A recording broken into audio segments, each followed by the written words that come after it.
Hey everybody, this is On Screen Off Screen, show where I like to talk about the media we consume throughout the week, how we impacts our watching, and how our watching impacts us. Um, this week we've got Lauren, the greatest of all time, all star, basically got God Jesus than her, and we've got Conlon, who's just like right behind, pretty good too. Um, you know, everybody loves a good fourth place. Um, I am super excited for this episode. To get started, I want to get the stuff that I'm not as excited for out of the way. Sorry, Conlon. Why don't you tell us about your first topic? It's okay. I'm excited. I'm more excited for your topics too, to be completely honest. The fact that you played them all is nuts. Defiance of the Fall, books 4 through 6. Super interesting story. It's getting way, way better. Our main character has a bloodline that we found out that lets him go from being an undead to being alive, and he gets to switch back and forth. He just has to purge all the energy that keeps him as an undead, or purge all the energy that keeps him alive. And it's a little bit of a cheat code, because he literally can die in his human form and come back as an undead, and he can purge his undeath to come back to life. It makes him a little bit immortal. But the way that the author is using that in the story is super cool, because right now he's fighting incursions on Earth so that he can become the main hero of Earth. And to do that, he has to fight an undead empire. But he can blend in with that undead empire because he can become undead. And it is absolutely sick. They're doing a lot of really cool stuff with it. I am pleasantly surprised with how this is going. I really like it. Would recommend it. It's getting better. The more I read it, the better it gets. I'm glad it kept going. And this Second topic. The 4 through 6? Yeah, 4 through 6. Okay, and there's more that you're going to read, or? Yeah, there's 14 right now. Oh gosh. Okay. I think 15 maybe. I don't know. I'll probably read 3 more this next week. I'm kind of obsessed. I really like the story a lot. What would you rate? And there's scale 1 to 10. 4 was 9. 5 was in 5 and 6 were 5 was an 8. 6 was like a 7.5. Goes down a little bit, but they're still they're all good. They're all good stories. They're doing the author's doing a good job, and I'm glad it keeps going. I've heard it gets way, way better towards the end of what's being written right now. A lot more complex. I'm excited to get there. It's just a really enjoyable story. It has weaknesses. The side characters aren't the best in this story. The main character is still just a way of conveying the story. He's not much more than that. The one exception is his sister is just awesome. Really, really well done character. But the more that he delves into the story, the more the world expands, the more the side characters do get better, and the much more interesting it gets with the magic system. The magic system is fantastically written in this book. It's really good. Yeah, I like it. And then my other topic is the first half of Mandy and Georgie's first marriage, which I talked about the first season. I really like this show. But there's an episode in this one, specifically the one I wanted to talk about, where Georgie now owns this automotive company, right? And somebody who's across the street is doing things that are immoral to try to get him out of business. So Georgie decides to do something immoral by pouring Clorox cleaner inside of the tow trucks of this competitor's vehicles. That way he can keep in business. And he is racked with guilt. It is just eating him alive. So he goes outside and he sits, I think it's in a Mustang. I think it's an old Mustang. He sits in the Mustang and he's drinking a beer and just dealing with the weight of everything that's going on. And Mandy's dad comes out and he asks him, was there ever a time that you had to get your hands dirty to succeed? And he said, yes, once. Once when I was a lot younger and I was up and coming, I had to do it once.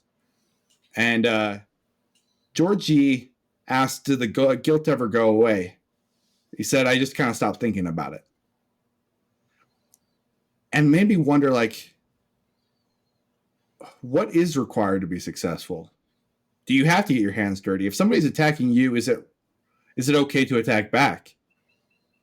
For something that's kind of a silly, lighthearted show, that episode hit hard, and it was very well. It asked a lot of good questions. I could see how much this was killing Georgie, but he had to do what he had to do to take care of his family. And is it okay to? What is okay to do to take care of your family? Is it okay to do something that's a little bit wrong? Do you have to do something that's a little bit wrong sometimes to make it? I don't know. I don't know the answer to that question, but I thought it was an interesting question. I would love to know your guys' thoughts on that, honestly. My tinfoil hat theory, like, this is more specifically towards media success. Yeah. Like for actors or something, like all A-list actors, I'm like, they all have dirt on them somewhere to get that successful or to stay that successful. That's it's a, like I said, it's a tinfoil hat theory because it's just I feel like there's got to be something that like backdoor deals or something for people to be that mega successful. Um, I do think that like there might be some people who do get up there with talent, but then to continue to stay in the limelight, they have to do stuff to stay in the limelight, or continue to be successful. Um, but as like on a lower thing of like, let's pretend I could get $10 more an hour if I throw somebody under the bus for something. Would I do it? I don't think I could live with myself. I know for me personally, I don't think I could do anything like that because I just know it would eat me up alive. I mean, like, I play video games and I feel horrible when I choose the mean option in a video game.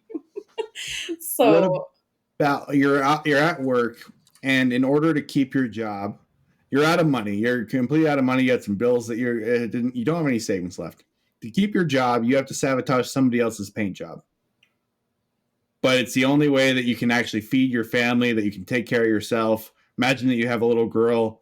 Is that something that's right to be able to take care of the people that you love? I I'm lucky enough to have people that I know I'd be like, I wouldn't do it. And I know I have people in my life who would be able to support me for something like that. Yeah. That I would take the more leap of faith of not sabotaging somebody else because what if that person has a family and stuff like that? So is it better for my family to have something and screw somebody else over? So I'm like, if I don't know, I believe in a lot of like what you put out in the universe, you receive. So if is it working out for me? Yet to be determined. But I think like me not sabotaging that person and also being able to have like friends that would help me out in the moment. And like I know that there are like storehouses and stuff for people who are in binds like that. So I don't know that I would Okay.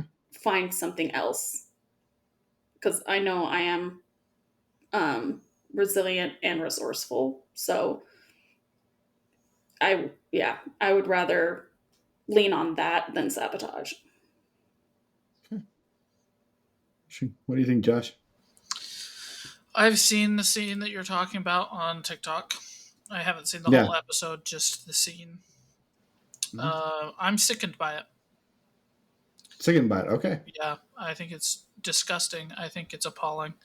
Um, I think that this is a convoluted, would you still bread to feed your family kind of bullcrap. We can Mhm. talk hypotheticals all the time, but guess what? Stealing bread to feed your family is not the only option, and it never is. And I get that Georgie has pressure on him and he has bills, but there is a way out, and it's not sabotaging. He doesn't have to choose to do something bad. And when he's having that conversation with the dad, he Mhm. says, should I tell Mandy about it? And he says, why would you worry her with it? Why would you consume her guilt with it? Keep it to yourself. Drink more.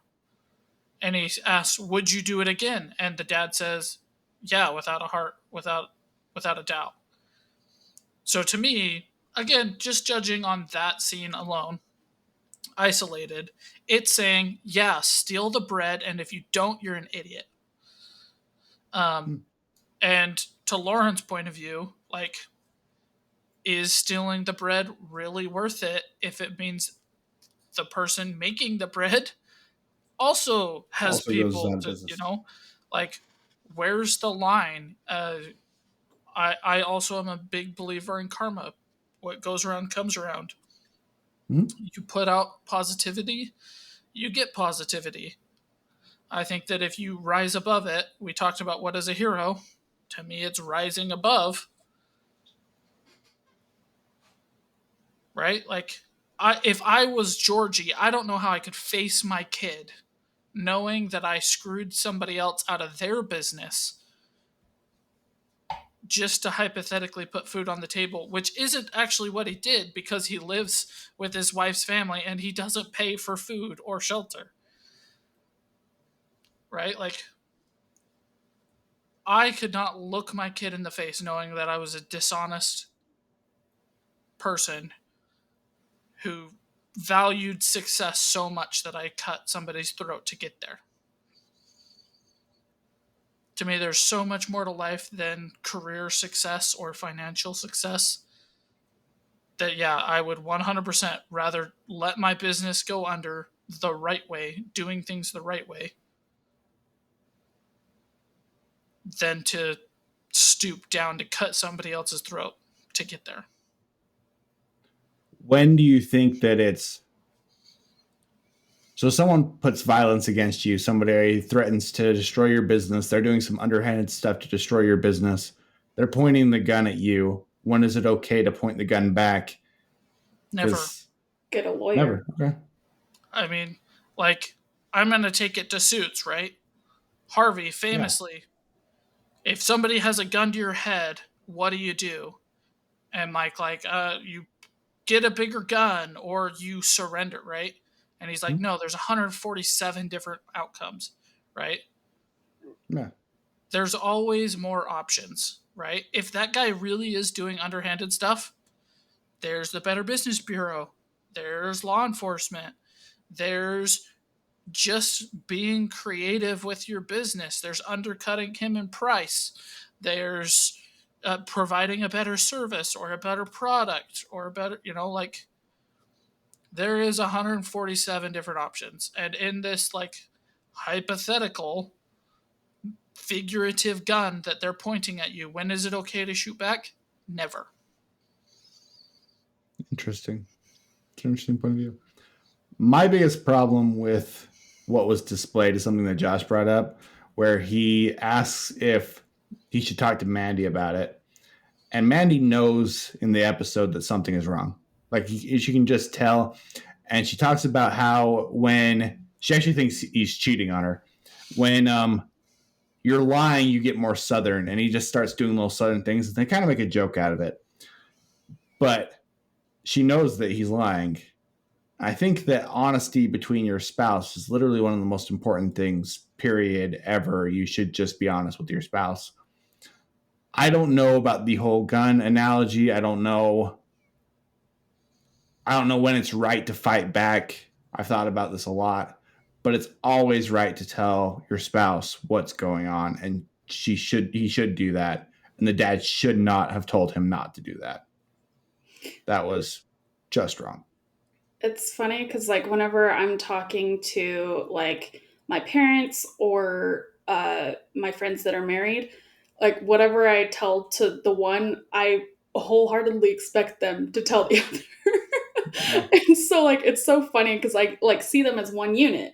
And so then whenever I'm like I'll be telling my best friend Ellie something, and then I'll like go over to their house and be like, "Oh yeah, so Ellie should have told you this." And he's like, "Oh no, she didn't." And I'm like, "Well, let me catch you up because everybody should be in the loop here." But yeah, it's like so ingrained into me that like your husband, your wife, like it should be everybody. You should know everything. There should be no secrets. That like yeah. So I kind of hate that that's a thing in that show. I think Me that's too. a better way to say that because actually I had a problem with Conlon saying there should be only honesty between husband and spouse. I think there should be honesty with everybody. I don't think you should ever lie. Uh, but I like the phrasing of no secrets because there's a difference between Yeah. lying to like you lying to me and you just not telling me something that isn't really relevant to me, kind of a thing. Yeah. So That's a better way of putting that's a it. better way to I put it. agree.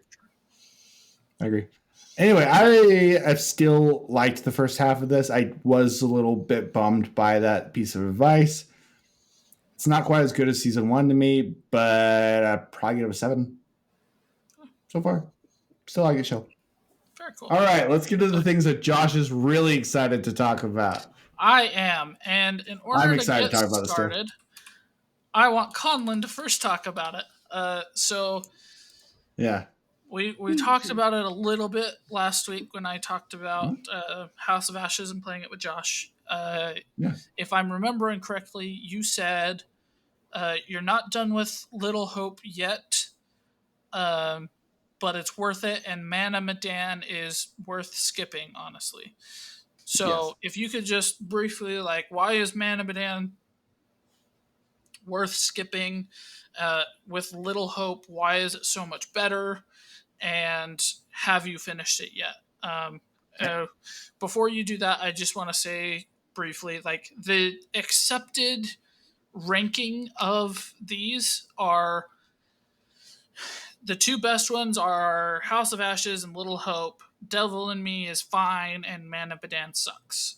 Is kind of the accepted way things do it. I looked it up, and like everybody on Reddit was like, "Don't worry about Man Medan.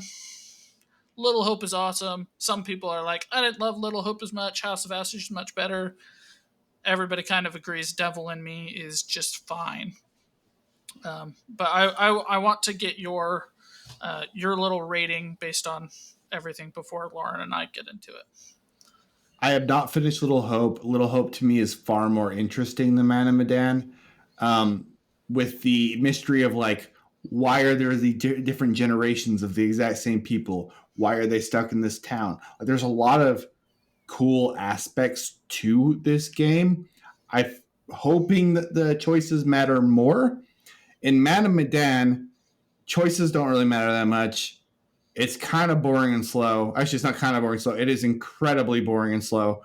Um, Even the part at the end where you start getting the ghost ship stuff, it's just boring. And Lauren talked about how these games feel like a walking simulator. I don't feel that much with most of the games, but when you're walking around that freaking boat for an eternity, it feels like a walking simulator. I'm surprised I finished Man of Medan. It is boring as hell. Okay. That's my thought. All right. The other kind of criticism I found online, just for people's knowledge, is I saw a number of people say you figure out really early, and then you kind of just have to suffer to the end. Yeah, that's fair. Um, so with that, uh, I'm gonna start. We're gonna talk about Man of Medan first, because that Okay. is the first one kind of in the series, and that's the one Lauren and I played first. Um, Yeah. I absolutely love Man of Medan. I think it You're out of is your mind. absolutely brilliant. Um, I love the concept. I love the Ghost World War II battleship idea. I love that how everything came together. I love that the clues all built to something that you could figure out along the way. Um, the way it was being played, Lauren had her specific set of characters, and I had my specific set of characters, and they all felt like very real, genuine people.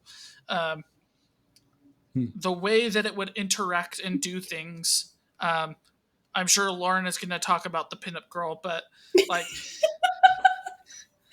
she was seeing one thing and I would see something completely different. And we had to differentiate with ourselves what was real and what wasn't. What were we hallucinating or what were we shown that wasn't there?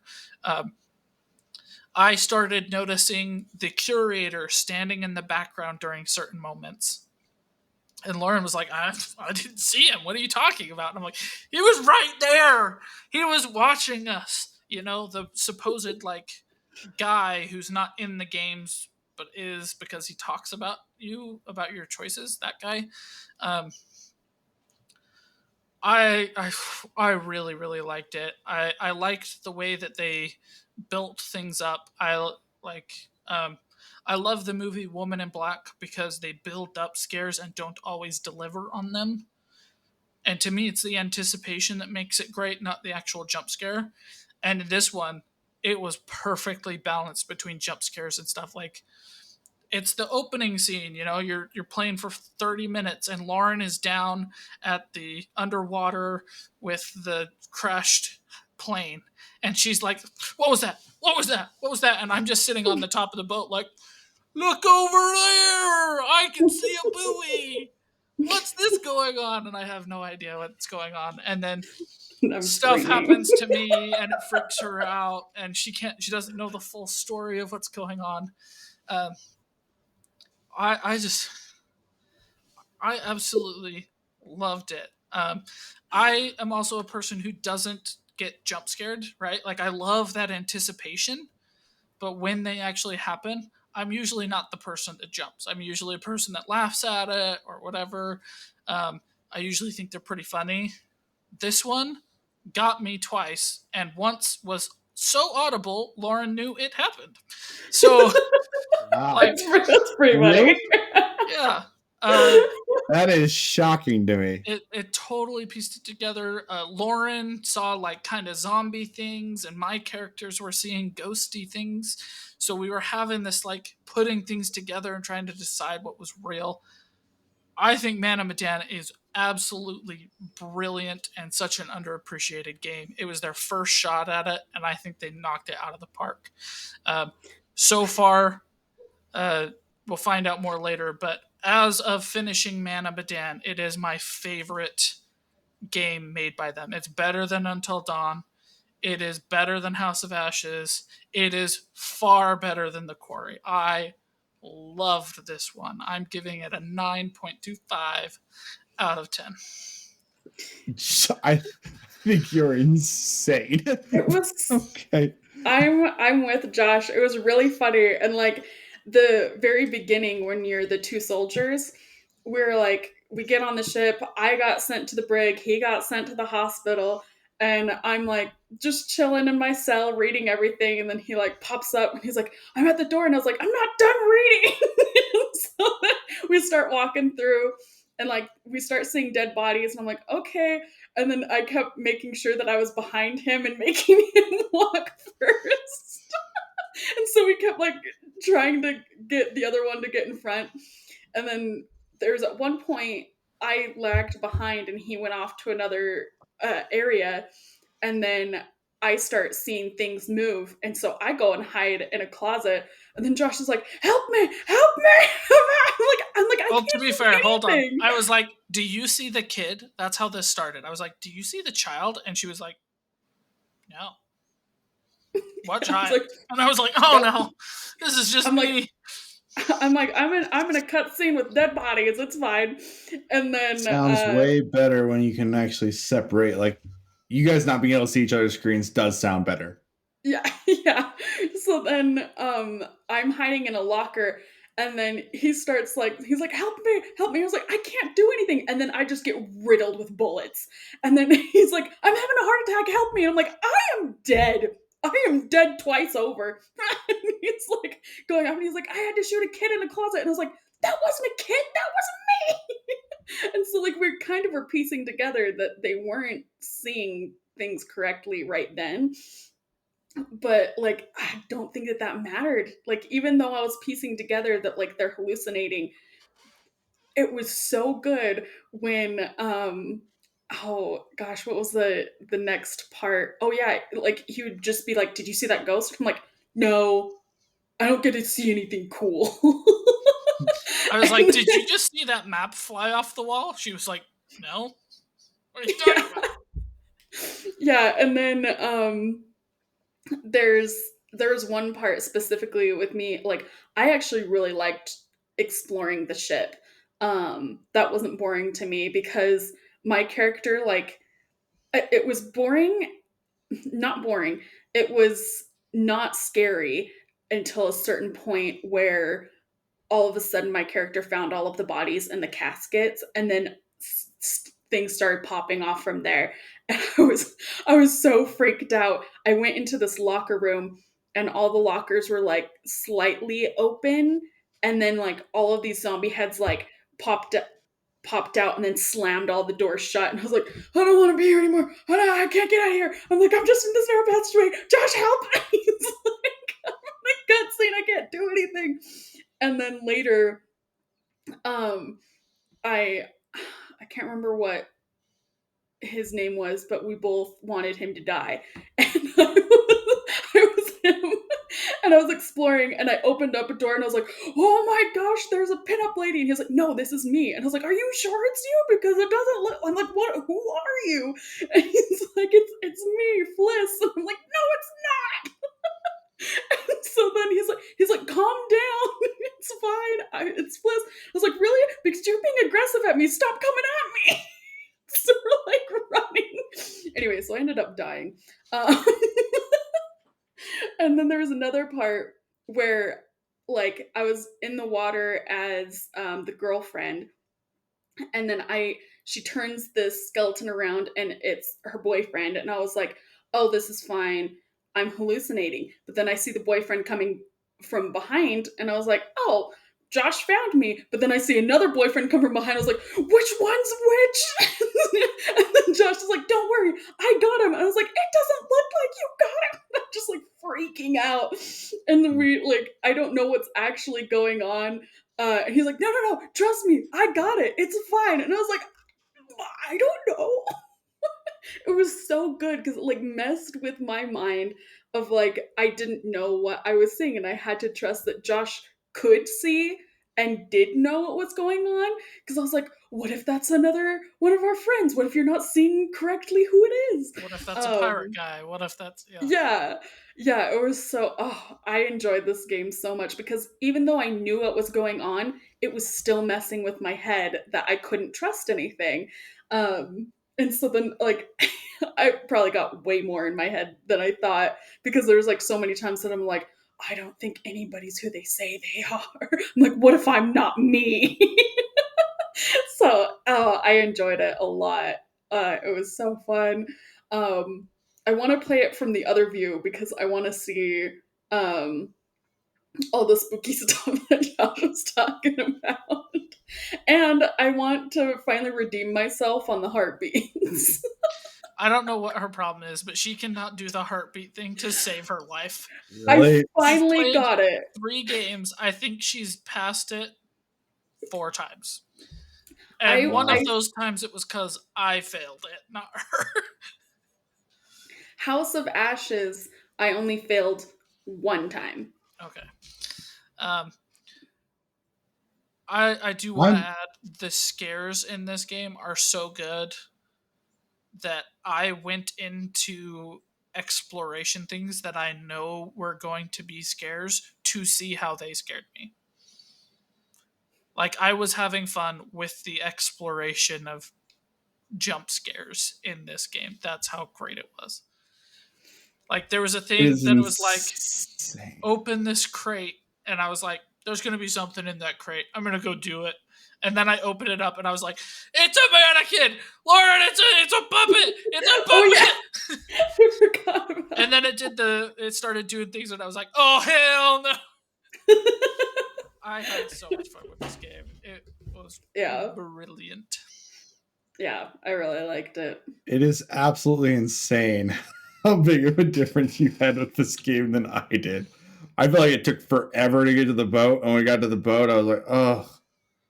And then It's I only a think you're, 4-hour game, and 2.5 hours you're on the boat. I know, and an hour and a half is forever. I didn't feel that I way at all. I loved it.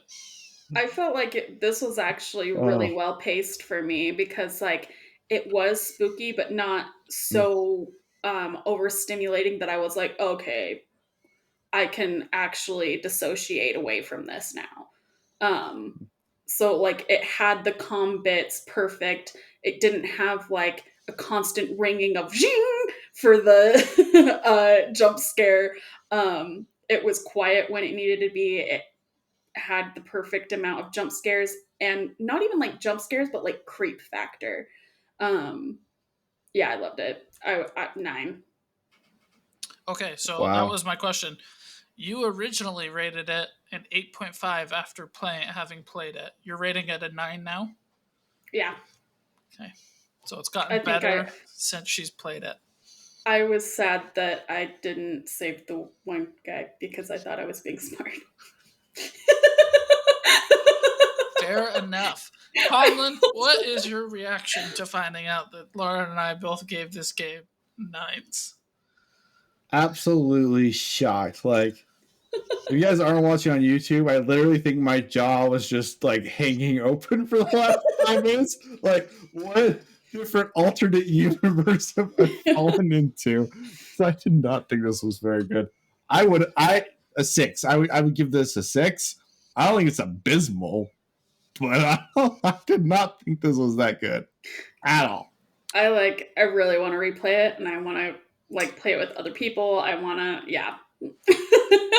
Wow. I think the seeing it, not seeing it, like I mentioned last time, is the way to play these games. The experience that you had where you guys couldn't see each other's screens make it sound significantly better. Oh yeah. Does it at all You still had convince a you to give really it another slow chance? hour and a half. I'm expecting no, but I'm curious. You ish. Okay. I would say ish. Just Honestly, because I no, feel like but I'm one, getting yeah. gaslighted with how much I really did not think this was anything great. Oh, At that's all. awesome. Okay. With that, we're going to jump on to the next game. Lauren, you can go first. This was my most anticipated Dark Pictures game, knowing it was about Salem Witch Trial and choice-based game story. Totally into it. Lauren, well, actually, Conlon first. Are you okay if we spoil? Let's not do spoilers for him. I Yeah, was I would gonna, actually really like to be surprised by this one because I don't know where it's going to go. yeah, I was gonna stray from spoilers. Okay. All right, Lauren, why don't you get us started? What did you think of Little Hope? This is my least favorite. Okay. This one had way too many jump scares. Um, I hated how every time you went back, there was a ghost that grabs you and screams, and like it just hurt my ears after a while. That I was like, because like at first I was like, Josh, do you see that? Do you see the creepy bog witch? Like the very beginning when you see like the head pop out of the water and then go back down, and he's like, sorry, I wasn't paying attention. And I'm like, oh my gosh, I'm gonna pay my pants. um but then I think it was just like way too heavy on like the music being like the zing every 2 seconds. And like, Hmm. I would say the first hour I really enjoyed. With That's like probably what I played. yeah. And then once it just seemed like overbearing with the jump An hour scares and a half. and it didn't. And this one's exploration uh, really annoyed me. It felt like a lot of walking for this one instead of anything else. Um, yeah, I mean, I'm glad I played it. I would probably give it like a 7. Um, Which is also higher than you originally gave it. is that? Yeah, you That's originally probably gave it a because 6. that's. I was in my mind. I was like, it's either gonna be a 6 or a 7. But I did like the prologue, which was so funny because Josh was getting mad at me for opening the window, and I was like, "It said open the window. I didn't tell her to jump in, but I'm just trying to be a hero." Yeah, it's I did enjoy the prologue. Um there's just like a lot of stuff with this one that I didn't understand and was confusing when all was said Okay. and done. So, Okay. Very, very cool. This one for me was completely baffling. I was so confused on why this could possibly be everybody's favorite. I spent 2 hours trying to figure out why someone would call this better than Man of Medan. Like, why is it accepted that Man of Medan is passable, as you said, not even really worth playing, and this one is the top tier best one that they've made? I cannot even to this moment fathom what people love so much about this one. Um, I did really like the prologue.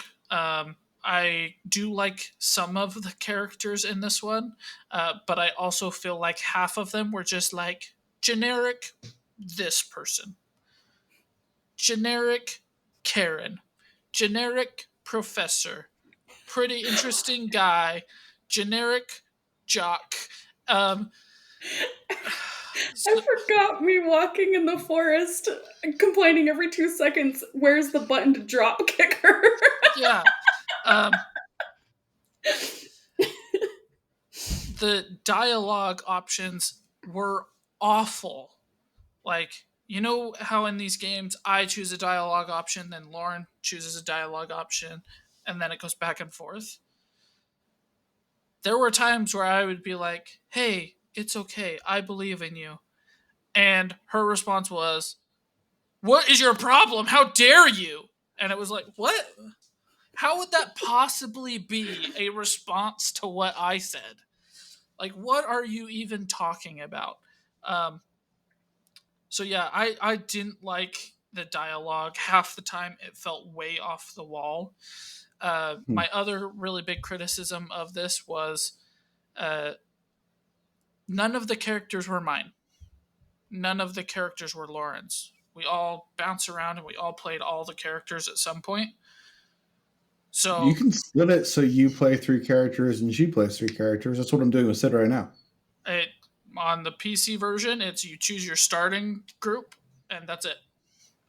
The only Oh, way to Yeah. manually choose is to choose the pass and play where you both see both sides. oh, which we Yeah. are playing pass and play, so maybe that's why it's doing Yeah. that. So we all played all characters, so it didn't feel like this was my Hmm. responsibility or my thing or that I had ownership. Like I could really fight hard to save Karen and Lauren could instantly be like, I don't like Karen. She's dead. And like Hmm. it just didn't feel like You I didn't have was ownership of that responsible. character. I was not these You, characters. I was you just get to play and be temporarily like, controlling. can I save this person? Can I do it? And can Lauren screw it up and have that person die? Yeah. I mean, I But did it's like tell him my per hit person. list, so Yeah. And I love that those conversations happen. It's just that Hmm. like with Man and Medan, those were my characters. It was my responsibility to save them. And yeah, some Yeah. of my choices would impact those other characters, but I had no control over how they would react to those things. insert me being like, I'm not attacking you, and Lauren being like, you're a pinup girl, you're trying to kill me. You're And on crawling my on screen, I the was wall. like 10 feet away from her, being like, calm down, what's going on?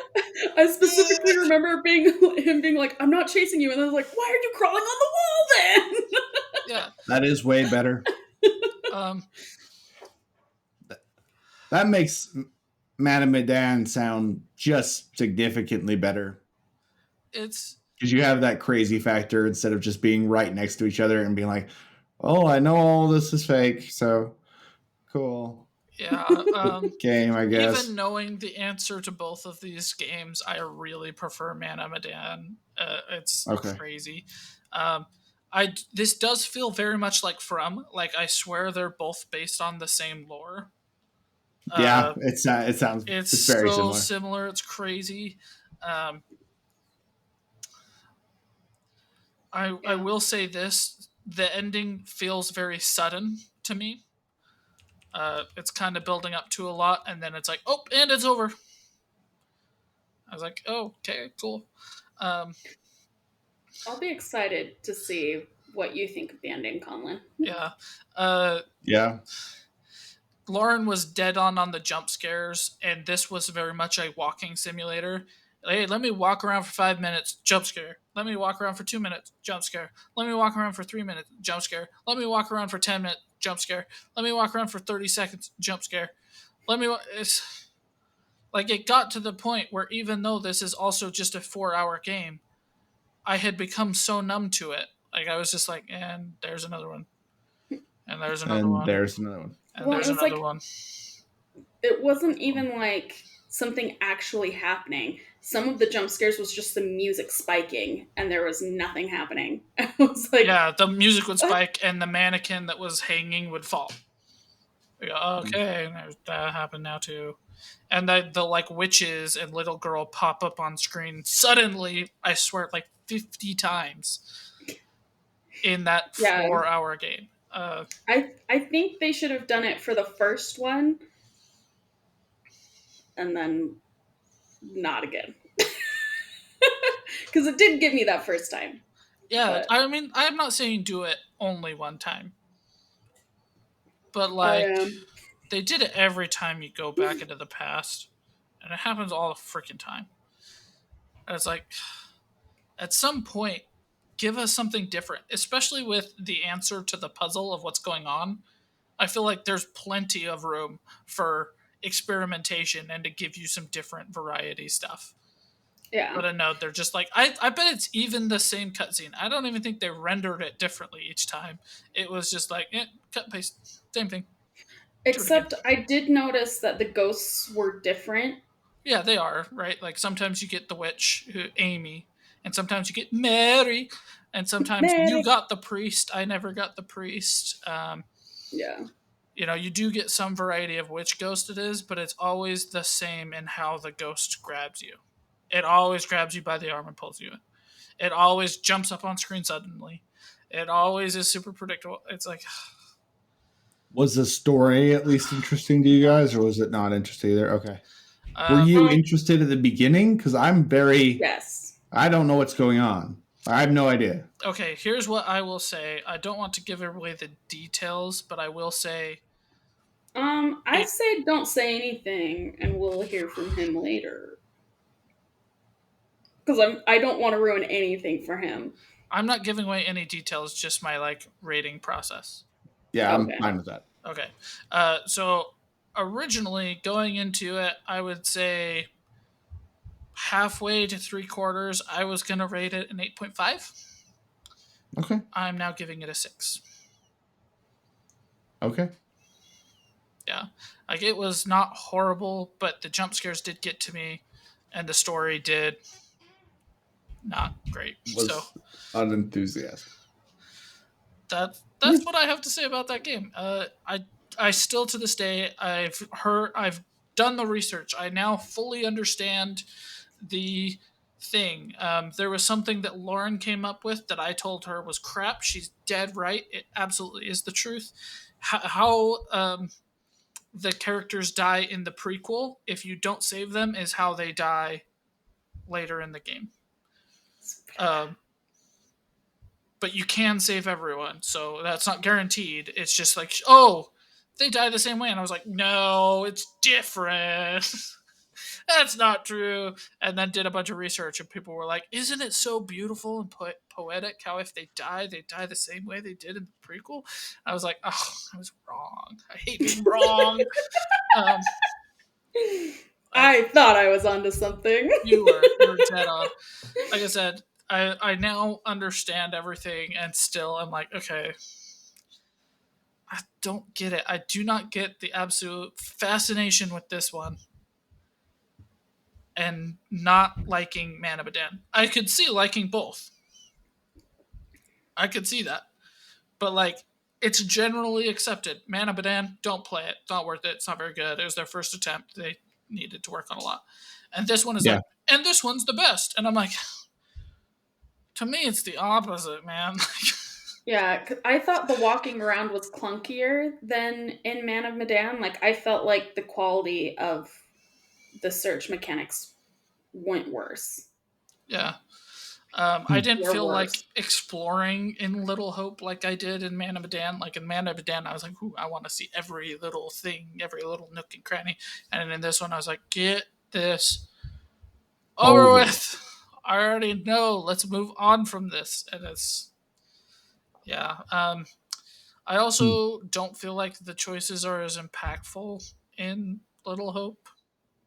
Like, Really? I feel like I could fail every single choice in Little Hope and it wouldn't change a freaking thing other than a slightly different ending cutscene where one of them died or two of them died or whatever. Like, and they don't matter moment to moment. Like, if I failed every single QTE, what changes? I feel like nothing. Um, so yeah, I really didn't like Little Hope. I don't That is understand the so fascination with interesting. it, even knowing the explanation that Lauren is still confused about what this was even fully about. I'm just like, yeah, I don't love it, which is a bit of a I'm. disappointment to me. That's too bad. I am interested to still play it, but that's kind of sad to hear. Yeah. To be honest. Well, like Lauren said, she really wants to replay Man of Medan. I only want to play Little Hope one more time. Okay. And it's just to actually see if choices do matter Matter. moment to moment. Like if I fail that quick time, does it really change anything? I don't know. Do you like? Is it even worth doing that to you, or do you just want to look it up online? No, I want to do it. Um, Okay. like it's still in the positive range, right? Uh, Hmm. it's between a 6 and a 7 to me. It's like not horrible. I still love this kind of game. I still love cooperative games. Um, I am going to play all of them with Josh too, so I will get to play it again. Um, a lot of the enjoyment from me comes from people's reactions. So, like, where Lauren and I were genuinely pretty frustrated with how clunky it was and how jump scary it was. If I play with Josh and he screams like a little girl every time that jump scare happens, that's going to be a different experience for me. Um, Absolutely. There was one time I was Absolutely. complaining about how many jump scares there were, and in the middle of me explaining it, jump scared me and I yeah, screamed. yeah. So that was funny, though. Yeah, so like the experience can change. It's still a cool thing. I love these choice based games. I love cooperative games. This is still one of them. Uh, Man of Medan, I want to play 20 more times. This one, Really? once, I think will be more than enough. Uh, It's so wild to it's, yeah, I'm excited for Devil in Me. I hope Lauren is too. I'll get to play that soon. Um, me. Are you guys gonna play the Alien one too? Because uh-huh. that one looks awesome. Yep, coming out next year. Oh, yeah, yeah. So excited. Yeah, it's gonna be good. It's gonna be good. Cool. With that, let's jump to the third game in season one. Lauren, once again, if you don't mind, what Cool. was your hope? What were your thoughts on House of Ashes? I think this one was a little too long. I remember you saying that it felt more like a lot of cutscenes and not a lot of play. That's true. I think they could have cut a lot of it down because this was like the longest of them. It was like 5 hours versus like the three that it took for the other ones. That being said, I still really liked it. This is, I would say, I like Man of Medan more. So I'd say Man of Medan, House of Ashes, then Little Hope. Um, but this one I kept saying, this is the one that I used the because I'm a hero all the time. He's like, "What are you doing?" And I was like, "I'm doing this like a hero." Like a hero. And the entire time, because I let it get to my head because I kept a person alive longer than Josh and Josh in And their Josh, playthrough, as he was saying. And so I was like, oh, and so he's like, oh yeah, this is different because this and this happened. Um, and like, it was interesting because I was playing as, I can't, the blonde dude, the husband, and, um, and as Jason most of the time. I really like Jason. He's probably my favorite. I think I told Josh, I was like, the only ones that I really care get out of here is Jason and Celine. And we got Jason. Because there's one, we are trying so hard to save the girl that gets nabbed right at the very. Have you played this? Come. Um, oh, okay. Um, This do one you will want be to his play favorite. this? This one will be his favorite. Oh, okay. I will not go into so much detail then. We tried saving one girl and it was our doom. we'll just say that. And like both of us were like, we were trying so hard to save her and Oh, just... it was like we are cooking. I felt like so confident. I was like, we're doing so well. When I played with Josh at this point, I had already lost some characters, and with Lauren, I was like, we're on the same page. We're clicking. We're gonna save everyone. This is gonna be awesome. And then, like 5 minutes later, it was like the a worst possible bloodbath. thing we could have chosen. And I was like, oh no, we went from saving everyone to only having 3 alive now. Oh my gosh. There was like this one quiet moment and I was like, they they played on our humanity. He's like, yeah, they did. um yeah, it was really it was fun. I think it this one I feel like kind of goes on for forever a little bit in some places.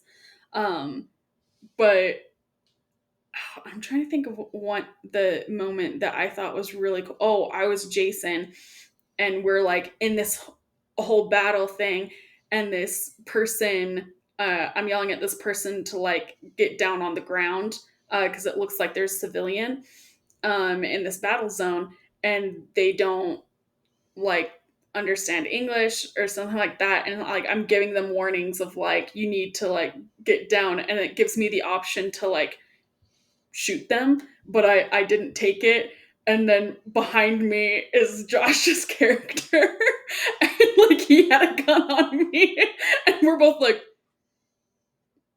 okay we're just not gonna do anything about this. um I think this one had a lot of interesting choices that you could make and things that you do in one moment that you don't even think about until later. It was interesting because Josh had played this before, and so he's like, "Where did you put this?" I was like, "It's on this side. It's on this side. Go this way."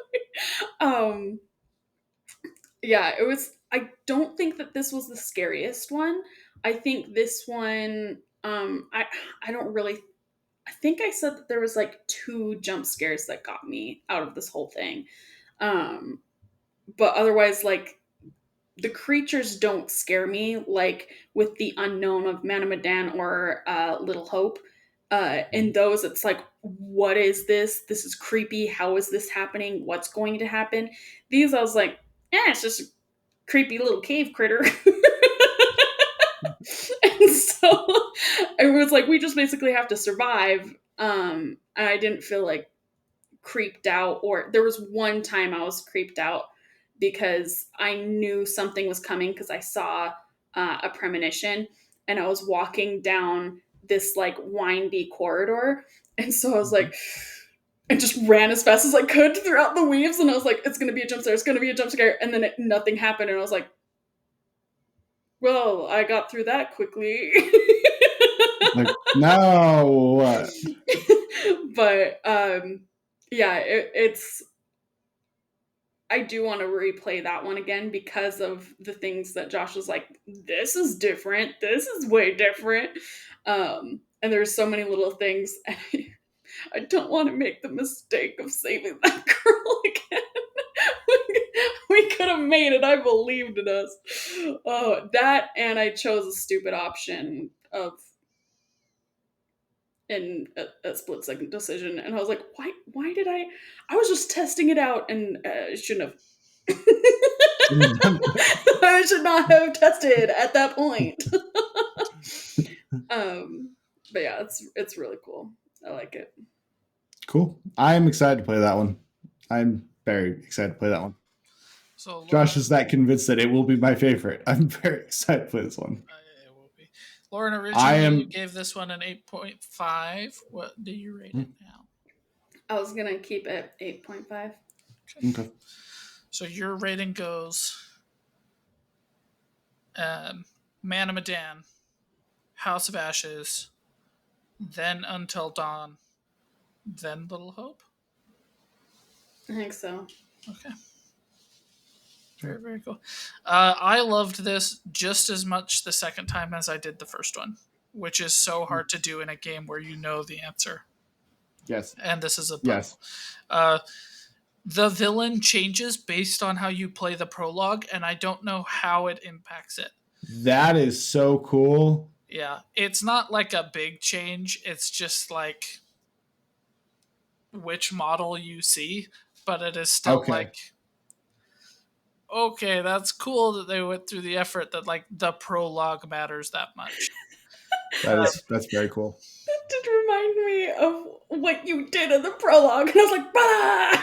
Oh yeah, I totally betrayed her. The very beginning, in the prologue, you get to a point where you each get to decide. It's the prisoner's dilemma. Do you want to save each other, or if one person chooses to kill the other person? And I still haven't seen both choose to betray each other, but like when Josh and I played, we both chose cohesive. We're gonna team up. We're gonna be awesome together.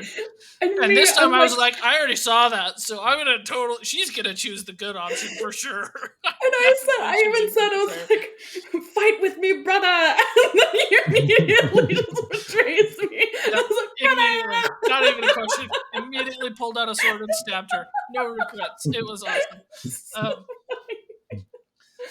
So yeah, my jaw hit the ground. I was like, how could you? Yeah, I still have the same criticisms of it. Some of the cutscenes are a little bit long. Some of the puzzles are a little bit stupid. There's one to the end where you have to do it together, where you both have to press the right direction at the right time to play some music. But it doesn't tell you how to do it. You just kind of like guess. And so it's just like, okay, can we be done with this already? Lauren and I figured out faster than Josh and I did. When Josh and I did it, we were literally sitting there for like 5 minutes, pressing around with the thumbstick, like, freaking be done with this already. And does it play any impact in the overall story? Nope, doesn't change a damn thing. So, like, I still have those problems with it. I do still really want to play this one again as well. I super want to know how to best balance. Like, Lauren already told you, we should not have saved that girl. But I also don't think you should kill her the first chance you get. So I want to know what's the right time, because it gives you the option to kill her like 6 times. So you're like, which of the 6 is the right time to do this? And see how things play out differently. Like I said, I even want to know in the prologue what happens when you both betray. Like, how does that change the story? What happens then? Um, it's such a good game.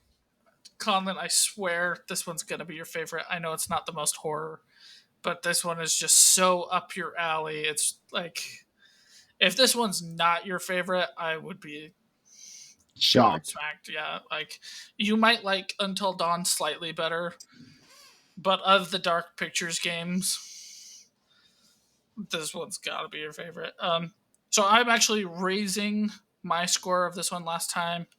I gave it a 9 out of 10.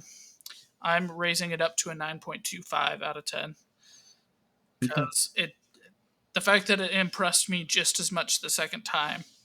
This The is fact saying a that the lot. second time I was like, oh, this is so different. Like, there was even a point where I was talking to Lauren. I was like, from this point on, completely different. I have not seen any of this stuff before. Just completely, That's really completely cool. different. And there's the whole point of like, I was having a premonition. He's like, interesting. Because Yeah. when he played, it was a different So premonition. there's a character on a string. You see it in the trailer, so I'm okay talking about it. One character's up top holding the rope. One character's on the bottom tied to the rope. One might fall. You might be able to save them. I don't know. But when I saw the vision of that when I was playing with Josh, when I was playing Lauren's characters, it showed the top character falling and dying. When Lauren saw the exact same tablet, it showed the bottom character falling and dying. But when we actually came to that decision, because I knew that the top character could fall and die, I chose to cut the rope from the bottom. Interesting. Which was so So, funny because I had no idea what's going on. And I was like, no, I was a hero. I could have pulled you up. yeah, and like, to be fair, she could have. I don't know. Because when I played with Josh, we failed a hiding thing. Okay. So there was a something trying to kill us while we were trying to do that. But when Lauren and I played it, we passed it, so there wasn't that threat there. So it is That's possible interesting. that she could have pulled me up. But I was just so afraid of pulling her down. I was like, cut it. And we saw things happen, and it was very, very cool. Um, Yeah. it's very, That is very, cool. such a great game. I absolutely love this one. It's awesome. Very Awesome. replayable. Yeah. I'm excited to keep That's playing awesome, this. guys. Great. That is awesome. Okay, with that, let's go ahead and jump onto our shared topics. Conlon, you haven't talked in a little bit. Let's get started with you. This it's Tron Ares is the shared topic that we're doing. This movie is overhated. It's not as good as the first two, but it's not a bad movie by any means. I don't think it's a great movie, but it's not a bad movie. When the first one came out, it was critically not very loved. It didn't actually go that well, and then it became a cult classic. The second one comes out, kind of the same story. I think this one is another one that people are hating on, and eventually it's going to be a movie that people enjoy. I don't think it's as good as Legacy, but it's not bad. Jared Leto does a pretty good job. If I could say one negative about the movie, it's that besides Jared Leto, everybody else is just kind of meh. They're fine. They're not bad. To me, it felt like this movie needed another edit, another pass through, because it comes across as a little cheesy. And to me, I compared it to Power Rangers or like Teenage Mutant Ninja Turtles, but with modern special effects that are really, really good. It's got kind of cheesy factor to it, which isn't a bad thing, but it could be better. I like the premise. I like the idea of bringing the virtual world into the modern reality. The problem with that premise is you spend a lot of time in normal reality when the world of Tron is much more interesting, and that's really what you want to explore. and it makes the movie feel like it drags a little bit when it would be much more fulfilling if you were inside of the world a little of Tron, just more. My other issue with the movie is you have Jared Leto's character, which I actually don't think is a bad character, but you have so little time to develop it that he's like, oh, I watched your entire life story. Now I'll completely change my character because I watched some videos. And it doesn't feel fulfilling. Where if you had time for Jared Leto to grow a little bit more, you see more of his character arc, his character would feel more fulfilling, not bad, just overly rushed. A lot of this movie feels like if it was a limited run TV series, it would have turned out better, but it's not bad. And all the people that are saying it's just bad, I disagree with. Overall, decent enough time. I was going to give it a 7. Okay. Lauren, what did you think? I wanted it to be more in the Tron universe. I was kind of sad that they're trying to bring it out of, like, bring them into the real world. And then it's interesting that you said, like, Ares' character development, you wanted it to be a little bit slower, but I think actually that's okay because Okay. he's AI. So he's not a human. So it would switch just like that with the information gained instantaneously. Um, I have a problem with Jared Leto. I just I just don't like him, and so I really couldn't, like, all I could see was, I don't know why, but it was just like the Joker trying to be an AI. I could I not did get not over see it. that at all. I This is just a me thing. I don't think Okay. that that's how it was. Like, I don't think he was playing the Joker as Ares. It was Okay. me not being able to let go of his horrible Joker. um, and then yeah, I didn't quite like how he portrayed Ares, because like sometimes he felt like curious, and then other times it seemed like he was like, I'm above all of this and I know I'm above all of you. I couldn't quite get it which way he was going. um I liked some of the little, like, when they were zooming around, but yeah, I wish it was more in the Tron verse than in I don't think they need to bring it out. It was an interesting idea a little bit when they were like, "Oh, look, we can like 3D print a car in like 2 seconds." But I was like, "Oh, that's cool." And they're like, "And then we can also print soldiers and stuff." I was like, "Couldn't you just have a self-driving car? Like, why do you have to have a soldier? You could just have like smart weapons." But anyway, um, I didn't bring this up, but I agree with that. The thing that where it connects to what you were saying, kind of, is what. Why didn't they just develop the permanence algorithm? Why was it found in an old video game? Even though that part of the movie is really cool. Like if you're gonna develop things, develop them. You're not just gonna find them in some old software. yeah, You know? yeah. I don't know. I'm sorry. I didn't have as good of an experience as you did. I would say it's like a 4, because I'd rather watch Black Panther as our base for Mediocrity. judging. Yeah.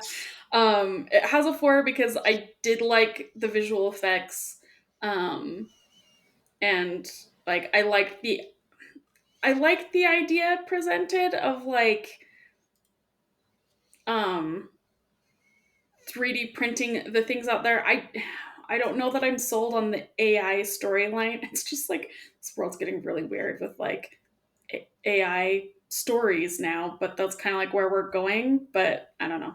Anyway, 4. Okay. All right, I'm excited. I get to tell you you're both wrong. Okay. Okay. This movie is horrible. Uh, this movie has no redeeming qualities whatsoever. Um, the thing Conlon put on his notes that he didn't mention is Conlon thinks the music is really good. I do. I could not disagree more. It sounded like they had me compose it using a child synthesizer that just repeats the beat. And they were like, here, make it sound like Tron. And I was sitting there like, that one. Did that one. No, that sounded bad. That one. No, that one. No, that one. No, clear it. Okay, that one again. No, that one. It was horrible. Like Tron Legacy sounded very like It's dubstep, Tron Legacies is way techno-y, better. like it felt like a computer program. This one felt like bad, like awful, like literally a child composed it using a basic program you can download for free or go on web. Like I hated it. I was I like, do not this agree with does that at not all. sound like Tron. This sounds bad. This isn't even good dubsteppy techno music. Like this is just awful. Awful, awful, awful. Horrible. Like, why was that green light? How did they listen to that and go, yeah, this is Tron? It doesn't sound like Tron. It's crappy electric music and it's horrible. What if it was AI music? Would it fit the theme? Honestly, I would be more impressed. I'd be like, okay, they had AI do what a preschooler could do. That's more impressive than I a disagree fully grown so adult hard. signing So off on hard. crap. Awful, awful, awful, awful. I'm the mediocre, like, in between because I didn't really notice the music, but that means I didn't It was think the that it was. first thing I noticed. There were two spots where I do agree with Josh. There were two parts where it repeated. The rest of it I actually really liked, but there was a part where it did repeat where I was like, oh, you just played this. There was one of those. I will agree with that. You looped. It's not even just that it repeated, it's that it didn't fit in time. There was no timing to it. Like, it is bad music, period. I Like, disagree. just bad music. Does it sound like Tron? No. Is it good music? No. I think it does sound like Tron. The I sound do think quality, it's good music. bad. What Disagree. what platform did you watch Tron on, and could it have been the No. platform? Nope. Okay. Nope. Because I know sometimes Plex is like, I'll be like, that's not the soundtrack I know. It is not because of that. Yeah, did not like the quality, did not like the sound that they chose. It was just awful. My next note is Jared Leto really feels like they took dollar store Jake Gyllenhaal and made a baby with the DI free bin of Jensen Ackles and was like, here's the character. Just awful, awful, awful. Zero acting skill, zero growth, zero development. Absolutely nothing. The only redeeming quality is he wasn't the worst actor on screen because you had the Disney formula minority female character who has no flaws with zero acting ability be the protagonist. All in all, this is just a bad movie. For those who did like it, like Conlon, I have some questions. Yeah. What was the point? That you have two corporate entities that are fighting for the future of technology like corporate entities do. Except they're the same corporate entity because they have the same board of directors, which means they're under the same umbrella. I missed that completely. They're really the same board of directors? I did not get that at all. Yeah, there's a scene where they're in it together and they're like, which department do we want to proceed with this blah, blah, blah. Awful. You can watch Caravan of Garbage video on it. They call it out too. Was this a passion project? Or was this a crappy attempt at a cash grab? I don't think it was a cashy attempt at a crash. I don't think it was a crappy attempt at a cash grab, but it didn't have the passion of the first two at all in any way, shape, or form.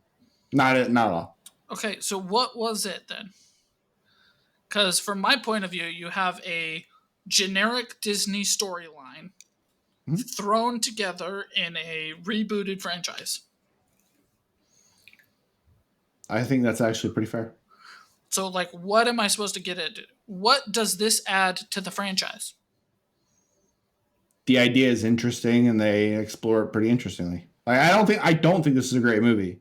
Maybe 7 is too high, but I don't think it's a bad movie either. I probably raised it a little bit because of the hate, if I'm being completely honest. But I don't think this is a horrible movie. I really don't. I think it's a pretty decent movie. I don't get that. I don't see it adding to the franchise at all. I I do think think that the it idea. has ideas that are okay. Okay. Like the idea of bringing Tron out to the real world is Yeah. not inherently a bad idea. I do agree with everybody, including Lauren, who says, I just want to be in the Tron world because that's cool and Yes. interesting. But like the It would idea have of been bringing them better. out is not bad.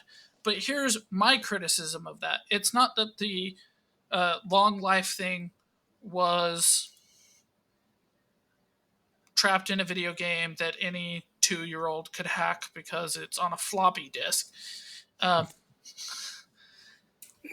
like, I could pick this apart. They're off grid, but they're playing a game where the world is connected, so they're not off grid. I'm sorry. I could pick it apart for days. My problem with it is there's this abstract timer of 29 minutes. Yeah? Yeah. Except fights last how long? Like 2 to 3 minutes. So what are you talking about? If your goal is to get a military contract so you can build this military superpower, you could just crank those things out constantly on the off chance that you needed them for more than 29 minutes. What are you even talking about? 29 minutes is plenty to go dominate the freaking world. What is the problem with 29 freaking minutes? I don't get it. Like, you can constantly make them. They're unlimited. They're a program. They make zero errors. The downside, How much they does only it last cost to 29 make them? minutes. They don't explore it. They don't. They There's don't zero. explore that. They don't What does explore it that. cost to create it? It seems to me like they can create it with just some lasers, and it costs them just the energy to fire the laser.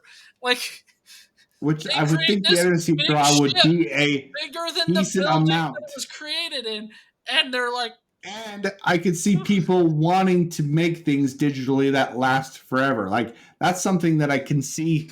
I think that's cool.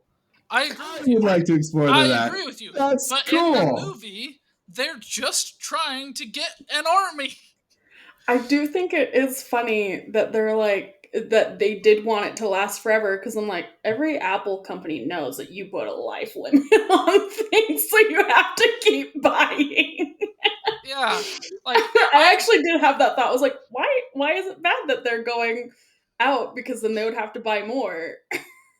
I would assume you would want it to last for longer than 29 minutes, though. I Yeah. don't have a problem with them wanting the permanence thing, Yeah. but the plot hinges on it because they want soldiers, and I'm sitting here like they can have soldiers still.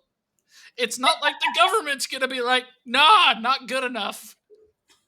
No, the government's gonna be like, yes, we And want this technology. they didn't get into the logistics, which they could have done with a limited series, which is actually something I think would be cool. But like, how expensive is the plant? Can you just build the plant anywhere?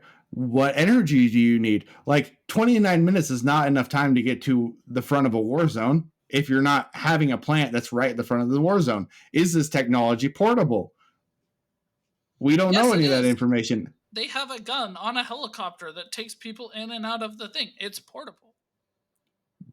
But does it print people? Yeah. I don't remember it printing people. Do you remember printing people, Lauren?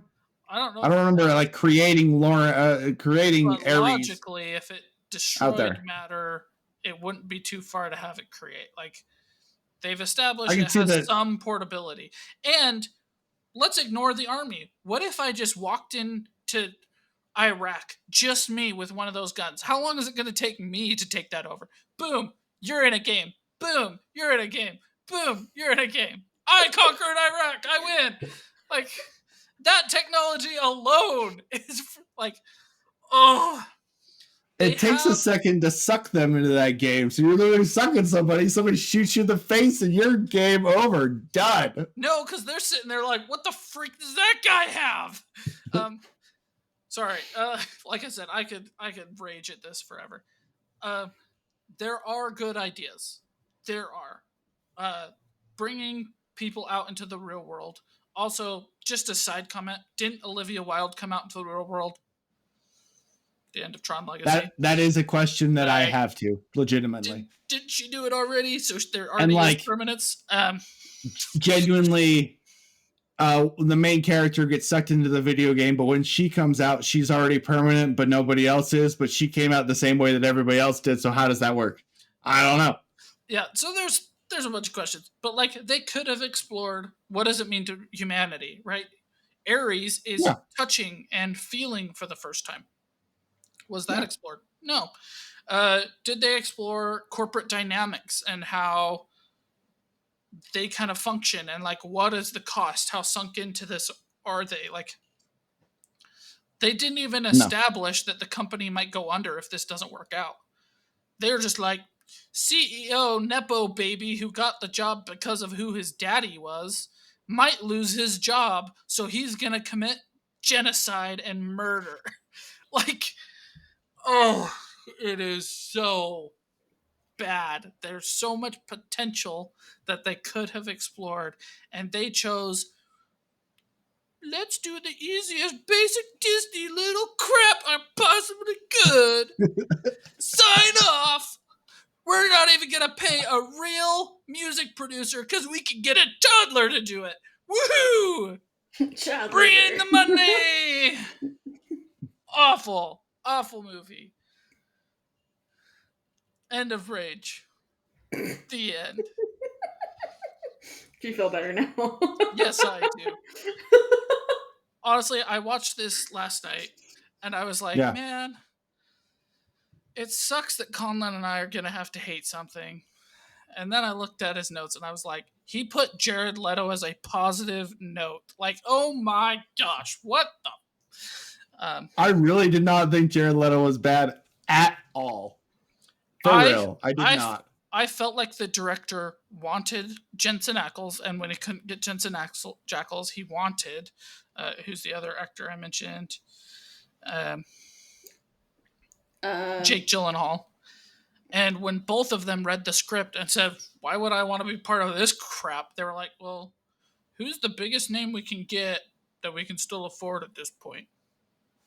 Jared Leto. Jared Leto, because somehow that guy is worth something. I do not comprehend how he is a household name, other than the fact that he sucks at everything he does. I don't think he's that bad. I just don't. In this movie, I don't think he's that bad. Emotion does anybody portray in this movie other than the CEO Nepo baby who shows that he's kind of angry sometimes? I told you that the side characters I don't think are as good as Jared Leto. I think Jared Leto is better than the other people in this movie. Portray? Name one emotion he shows on his face ever.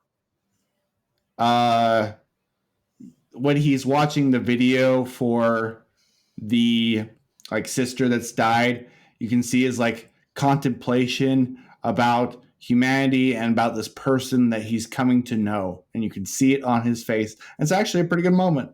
Okay, so you're telling me that if I go back and watch that on silent, I can tell what that emotion is? Yeah. I disagree strongly. I do not see him portraying that emotion at all. I think he was just making a slightly different.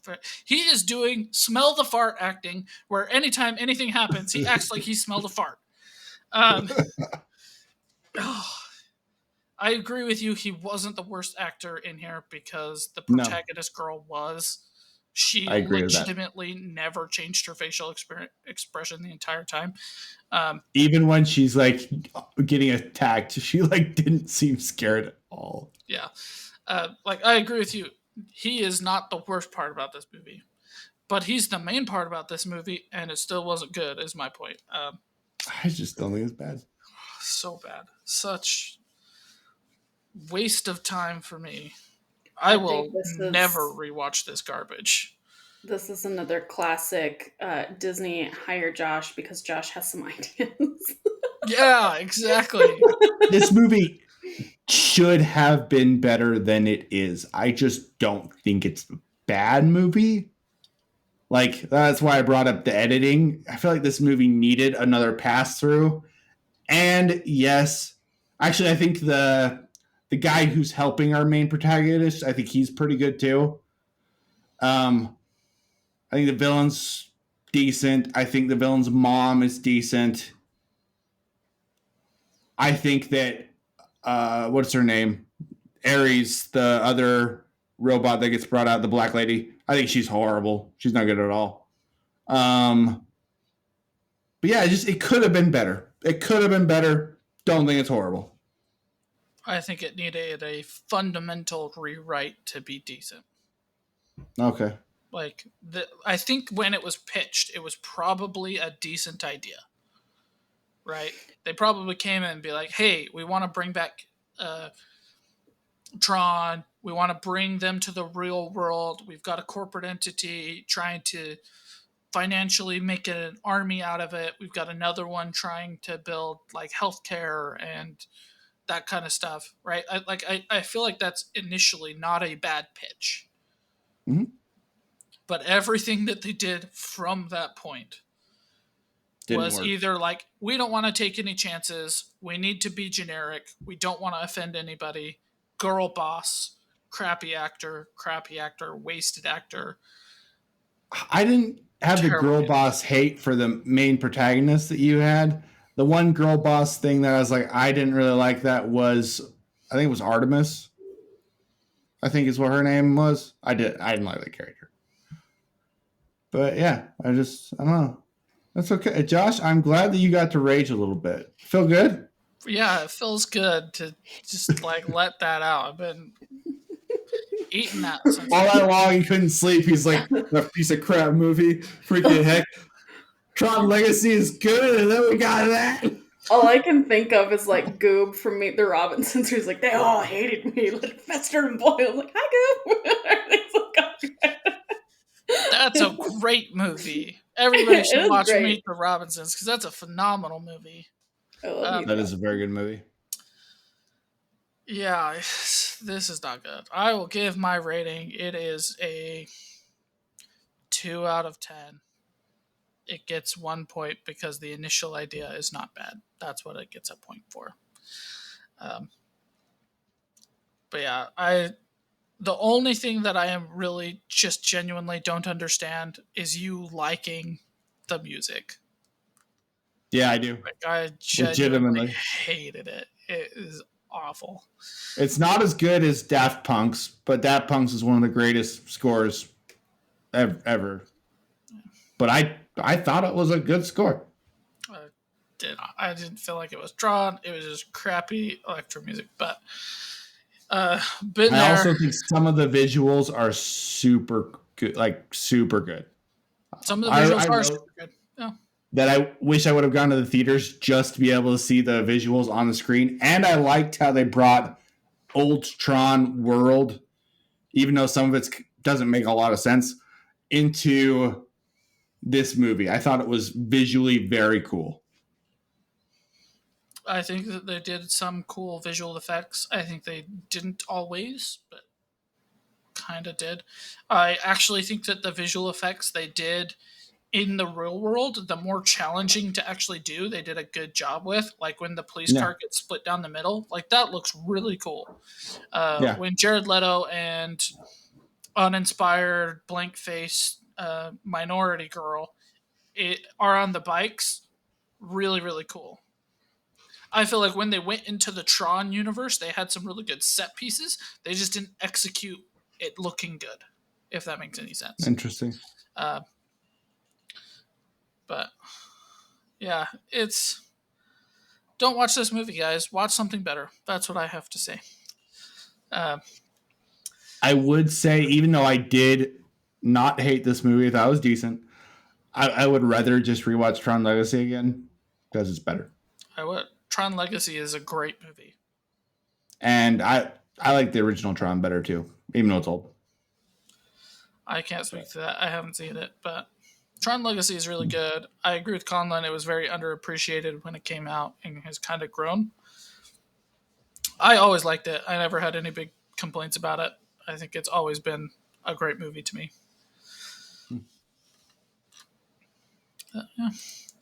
With that, we're going to wrap up this episode. Thank you, everybody, for watching and or listening. Really appreciate you guys. Hit that like button and subscribe. Share with people.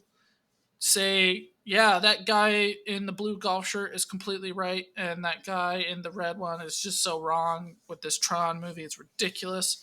Or tell us the opposite. I would love to hear your guys' thoughts as well. Um, I doubt people are as enraged with this movie as I am, but I think I pretty much hate that I had to watch this one, to be honest. most people seem to genuinely dislike this movie. Yeah, because we're good. Uh, Next week, we are going to be watching Planes, Trains, and Automobiles. So if you want to watch along with us to be a part of this conversation, feel free to do so. We'd love to see it and hear your guys' feedback on that. Remember to be better today than yesterday. Have a great day.